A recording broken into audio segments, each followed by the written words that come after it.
Hi guys, मेरा नाम है साहिल खान और आज की वीडियो शुरू करते हैं। सबसे पहले न्यूज़ है यूएस के फेड के चेयरपर्सन की। तो उन्होंने बोला है कि भाई अभी इन्फ्लेशन कंट्रोल में नहीं आया है, एक्सपेक्ट करो कि भाई रेट बढ़ सकता है फिर से। यहाँ पे बात हो रही है फेड रेट बढ़ाने की।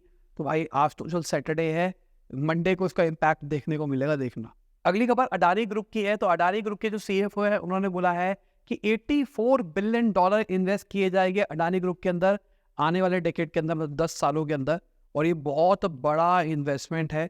और देखा जाए अडानी ग्रुप का कहीं ना कहीं बिजनेस केपेक्स सेंटर ही है, मतलब उनको इन्वेस्ट करना पड़ता है, वहीं से उनके पास में रिटर्न आता है। अब इसके लिए बहुत ज़्यादा पैसा रेज करेंगे। मार्केट सिचुएशन सही नहीं थी इनकी भी कुछ टाइम पहले ना, जब से हिंडनबर्ग वाली रिपोर्ट निकल के आई थी तब से एकदम नेगेटिव ऑरा क्रिएट हो गई थी। सुप्रीम कोर्ट की एक अच्छी खबर निकल के आई, उसके चक्कर में मार्केट ठीक स्टेबलाइज होती हुई दिखाई दी। अब उसके ऊपर ये कह रहे हैं कि अब पैसा भी रेज करने वाले हैं। कहा जा रहा है बॉन्ड के थ्रू ये पैसा रेज करते हुए दिखाई दे सकते हैं। अगली खबर पार्क प्लस की है। ₹2.10 खर्च करते हैं वो ₹1 कमाने के लिए। फाइनेंशियल ईयर 23 के डेटा की अगर हम बात करके चले, जो उनके लॉसेज है वो बढ़ते हुए दिखाई दिए है, साथ में उनका रेवेन्यू भी बढ़ता हुआ दिखाई दिया है। तो ये अच्छी चीज़ है, देखा जाए तो रेवेन्यू बढ़ रहा है और लॉसेस भी बढ़ रहे हैं। पार्क प्लस मेरे हिसाब से अच्छे लेवल पे ग्रो कर रहा है। लॉस मुझे समझ में नहीं आया कि क्यों बन रहा है, शायद लॉन्ग टर्म लीजेज हो रही है इस चक्कर में हो रहा है। पर पार्क प्लस का प्लान अच्छा है। स्टार्टिंग में पार्क प्लस खाली पार्किंग सेंट्रिक था कि अगर कोई ऐसी मॉल शॉल होते हैं, मॉल के अंदर हम जाते हैं, वहाँ पार्क प्लस का गेट लगा होता है, आपकी गाड़ी का जो फास्टैग है उसी से पैसा ऑटोमेटिकली कट जाएगा, कोई पर्ची करने की जरूरत नहीं है, कुछ करने की जरूरत नहीं है। तो बहुत स्मार्ट चीज़ थी मेरे हिसाब से, मैंने तो ये चीज़ देखी थी। फिर धीरे धीरे करके एक्सपैंड करते हुए दिखाई दिए, जहाँ पर ये ऑफिस की पार्किंग स्पेस के अंदर आ गए, ऑनलाइन चालान पेमेंट के ऊपर आ गए, इंश्योरेंस प्रीमियम पेमेंट के ऊपर आ गए, गाड़ियाँ साफ करने के ऊपर आ गए। तो धीरे धीरे करके एक्सपैंड करते हुए दिखाई दिए। पर इनका जो इनिशियल कोर बिजनेस था वो बहुत अभी मुझे बढ़िया लगता है। मतलब प्रॉब्लम अच्छी सॉल्व कर रहा है, बिजनेस बनेगा नहीं बनेगा वो देखने वाली बात है। अगर इनके ROCE की बात करके चले तो -47% पे है, एबिटा मार्जिन -92% के ऊपर है।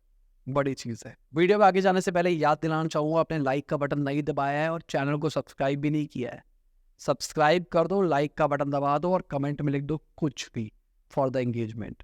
अब अगर स्टार्टअप्स की बात छोड़ दें, टाइटन ग्रुप की बात करें, टाटा ओन्ड है, उनका जो कैरेट लेन है ना, उसने फाइनेंशियल ईयर 23 के अंदर 2169 करोड़ का रेवेन्यू रिपोर्ट किया और उनका जो प्रॉफिट है वो घटता हुआ दिखाई दिया, 82 करोड़ पे पहुंच गया। मतलब प्रॉफिटेबल है कंपनी। देखा जाए तो रेवेन्यू बढ़ा है पर प्रॉफिट उस लेवल पे नहीं बढ़े हैं। अगर हम हिंदुस्तान यूनिलीवर की बात करके चले तो उन्होंने अपने ब्यूटी और पर्सनल केयर को अलग कर दिया है। इन्होंने अलग अलग सेगमेंट पे ले गए हैं, क्योंकि अभी D2C का जमाना चल रहा है और इनको लगता है कि अलग अलग करके हम ज़्यादा अच्छे तरीके से फोकस कर पाएंगे।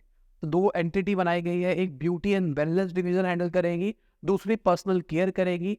1 अप्रैल 2024 से इफेक्टिव आ जाएगा और इसका प्लान ये है कि 15% जो टोटल रेवेन्यू आ रहा है उसका डिजिटल से आए। बड़ी चीज़ है अगर देखा जाए तो। अगली खबर, जो फैंटेसी स्पोर्ट्स वाले बिजनेसेस है उसको बहुत जबरदस्त रेवेन्यू ग्रोथ दिखाई दी है। वर्ल्ड कप के चक्कर में कहा जा रहा है अप्रोक्सीमेटली 60% राइज दिखाई दिया है एक्टिव यूजर्स के अंदर। पर कहानी ये है, क्या वर्ल्ड कप के बाद में भी लोग उसी पैटर्न को फॉलो कर रहे हैं या फिर नहीं कर रहे हैं, क्योंकि अभी मैच चल रहे हैं, क्या उस लेवल का क्रेज है या नहीं। ये किसी की कमेंट आई थी कि भाई जो लास्ट मैच था उसके अंदर 20 लाख व्यूज थे। भाई वो व्यूज है, किसी ने मेरे को कमेंट में भी समझाया था, जो जियो सिनेमा पे अगर आप मैच देख रहे हो वो जो लिखा हुआ है वो व्यूज है, व्यूअर्स नहीं है। ठीक है ना, बहुत स्मार्ट चीज खेली है उन्होंने। व्यूअर मतलब कितने लोग देख रहे हैं कॉन्स्टेंटली, व्यूज मतलब यूट्यूब वाला कितने व्यूज है, ये वो वाला सीन चल रहा है। अगली खबर ओला इलेक्ट्रिक की है। तो उन्होंने 30,000 रजिस्ट्रेशन नवंबर के अंदर रिपोर्ट करी है। ये बड़ा नंबर देखा जाए तो, बहुत बड़ा मार्केट लीडर बन चुका है अभी के टाइम पे। अब इसका ब्रेक समझो, 30,000 रजिस्ट्रेशन हुई है पर 22,395 सेल्स देखने को मिली है। 31% का मार्केट शेयर है इनका। उसके बाद TVS आ रहा है, फिर एथर, बजाज, एम्पियर वगैरह आ रहे हैं। तो ये बढ़िया चीज़ है ओला के लिए। ओला बहुत तेजी से भी ग्रो करता हुआ दिखाई दे रहा है, नंबर ऑफ सेल्स और वैल्यूएशन के टर्म्स में भी। अगर देखा जाए, इन्होंने 3200 करोड़ रेस करे हैं और इनकी जो वैल्यूएशन है वो $5.5 बिलियन की है। अगली खबर, JSW जो ग्रुप है वो 35% स्टेक एक्वायर कर सकता है MG मोटर इंडिया की। तो बेसिकली कहा जा रहा था पहले MG मोटर इंडिया और JSW ग्रुप जो है वो मिल के ज्वाइंट वेंचर बनाएंगे, जिसमें 35% JSW ग्रुप ओन करेगा। पर अभी तक वो चीज़ क्लियर नहीं हो रही है। ऐसा लग रहा है कि इनके इंडिया बिजनेस का ही 35% स्टेक ले लेगा। बाकी अभी टाइम बताएगा क्या होगा क्या नहीं होगा, क्योंकि एमजी इंडिया को पैसे नहीं मिल पा रहे हैं उस लेवल पे जिस लेवल पे मिलने चाहिए, क्योंकि चाइना इंडिया चल रहा है कलेश, इस चक्कर में पैसे कोई इन्वेस्ट करके रांची नहीं हो रहा है। अगली खबर ब्लैकस्टोन की है, तो उन्होंने पेट केयर कंपनी रोवर को एक्वायर कर लिया है $2.3 बिलियन के अंदर। अगर इनके रेवेन्यू की बात करके चले तो $165.85 मिलियन का इन्होंने रेवेन्यू रिपोर्ट किया और $5.59 मिलियन का नेट इनकम भी रिपोर्ट किया पहले 3 क्वार्टर ऑफ द ईयर के अंदर। अब कई बार आपने नोटिस किया होगा हम बिजनेस न्यूज के अंदर इंटरनेशनल एक्विजिशंस वगैरह की भी बात करते हैं। रीजन क्या है, जो वहां पे पैटर्न चल रहा है वो पैटर्न 1 से 1.5 साल के अंदर इंडिया में भी आता है। तो आप वहां से भी कुछ आइडियाज ले सकते हैं कि यूएस में ये स्टार्टअप अगर ग्रो कर रही है तो इंडिया के अंदर ये आने वाले टाइम में ग्रो करेगा। अगर यूएस में ये ट्रेंड चल रहा है तो कुछ टाइम के बाद में इंडिया में वो ट्रेंड देखने को मिलेगा, इसलिए मैं ये चीजें कवर करता हूँ। अगली खबर ओपन एआई की है, तो उन्होंने जो उनका ऑनलाइन स्टोर है जहाँ पर कस्टम चैटबॉट्स हो गए उसके अंदर डिले कर दिया है।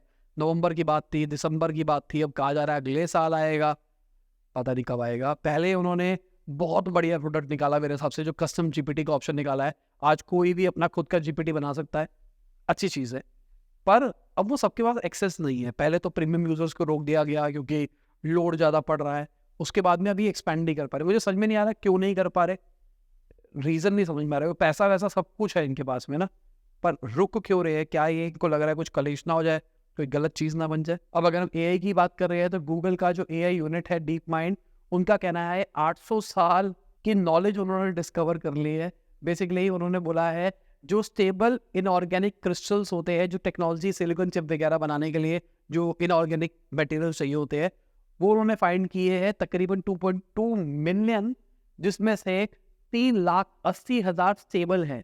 80% एक्यूरेट कहा जा रहा है इस प्रेडिक्शन को, और ये बहुत बढ़िया चीज़ है। एआई ये चीज़ें भी तो कर रहा है। अभी तक हम सोच रहे हैं एआई जनरेटिव काम कर रहा है, म्यूजिक बना देगा, फोटो बना देगा, ऑडियो बना देगा, डैश बना देगा, पर प्रॉब्लम्स भी तो सॉल्व कर रहा है।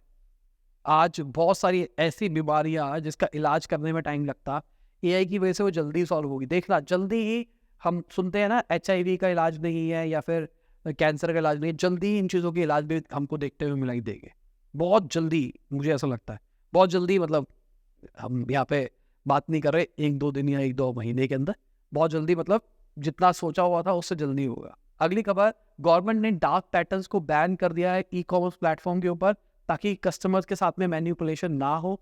मैंने पहले भी डार्क पैटर्न्स के बारे में बात करी थी। डार्क पैटर्न्स बेसिकली क्या होता है, लोगों को पागल बनाने का तरीका, जिसके चक्कर में लोगों से ट्रिक करके उनका प्रोडक्ट बेच दिया जाए। अभी कुछ टाइम पहले मेरे साथ भी एक चीज़ हुई थी। मैंने जो कंज्यूमर अफेयर्स के हेड है वो मेरे से कनेक्टेड है, तो मैंने उनको भेजी थी वो वीडियो।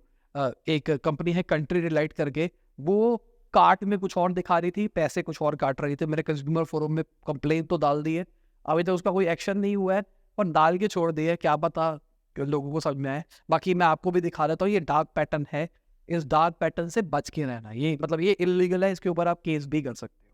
अगली खबर, जो ओटीटी प्लेयर्स है, वायाकॉम, 18, नेटफ्लिक्स और बाकी ओटीटी प्लेयर, वो सब के सब जो नया ब्रॉडकास्टिंग रूल आने वाला है उसके खिलाफ थोड़ी सी बातें कर रहे हैं।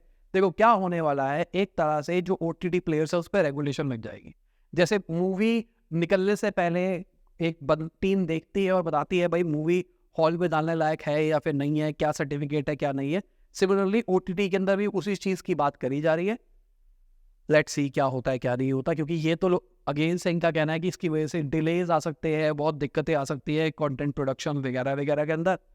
बाकी कंट्रोल आएगा तो अच्छी चीज़ है मेरे हिसाब से। ओटीटी के अंदर बहुत गंद मचा पड़ा यार, कुछ कुछ चीज़ें तो ऐसी आ जाती है ना, मतलब सही नहीं है। बाकी जिन्होंने एनिमल देखी है नीचे कमेंट में बताना कैसी लगी।